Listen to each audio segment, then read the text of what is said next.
I tell my guests, welcome to the show, but really my guests are welcoming me into their homes. I mean, I saw your segment about the interior design and background scenery visible in our now ever-present Zooms and Skypes. You started to explain your own situation to Jonathan Adler and Simon Doonan, but can you give us the full tour right here, what you have behind you? So the trumpet is my father's. He took up late in life, learned how to play the trumpet, and he played with his whole heart and soul. It was so I've always found it very inspiring. I still remember every morning and every night and you could hear it all over the house in a split level in the suburbs of Washington, D.C., the Maryland suburbs. He would play, took it up in his late 40s. It was a real passion for him.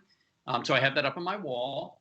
Up down here, I have, and I'm sure you would have guessed this anyway. It's a campaign neckerchief of the 1888 campaign of Benjamin Harrison. Up there is it's actually a fold-out map.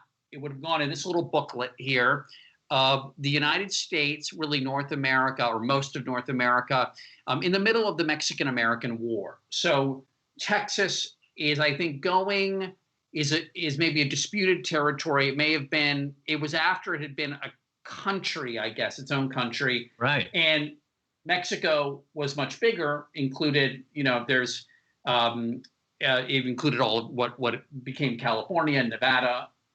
And down here is the Panama Canal. And this was actually part of a tourist packet when the Panama Canal first opened.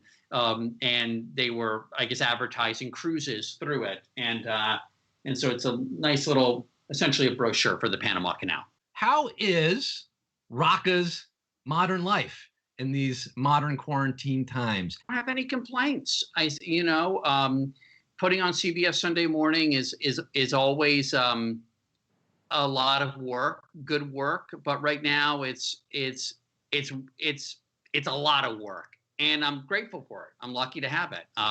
But doing these pieces remotely it's a real creative challenge to how to make something not seem confined when we're doing it in confinement. You're still doing wait occasionally. I'm hearing you in these empty auditoriums. Yeah, it's very weird. Well, I mean, I think I'm sure you can understand that it's much easier to do comedy when there's actually a live audience right there. And for the panelists on Wait, Don't Tell Me, we originally did the show going back 15, 20 years. We did it remotely in studios in different cities, and there was no live audience.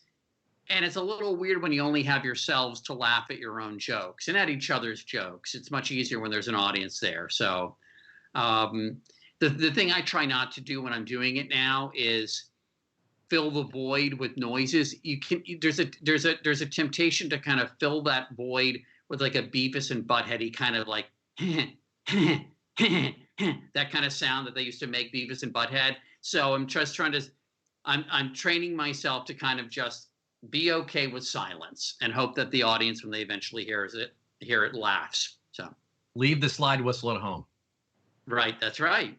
On the scale of productivity, I mean, where are you between solving the Kennedy assassination and just rewatching every season of Charlie's Angels? Well, that I'd love to do, of the original Charlie. I'd love the original Charlie's Angels.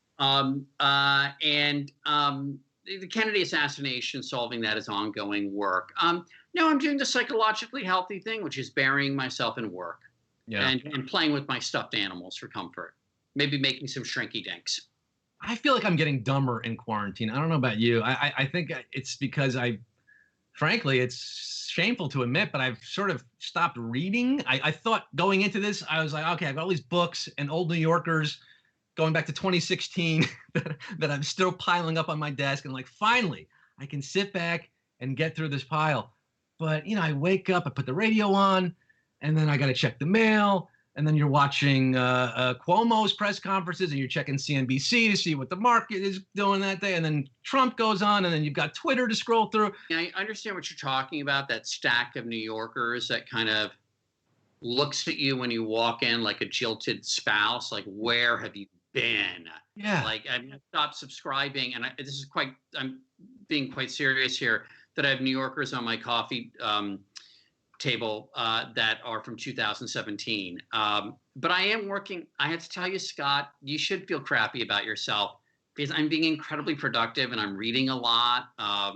And I'm getting through the New Yorkers. So I don't know what to say. This is why I wanted you on the show. I wanted you just to shame me into being a better person. This is my self-intervention in my self-quarantine. I've already learned another language. I've taken up needlepoint, model airplanes, all of it. IsoLate Night with Scott Rogowski, live every Sunday through Thursday at 9 p.m. Eastern.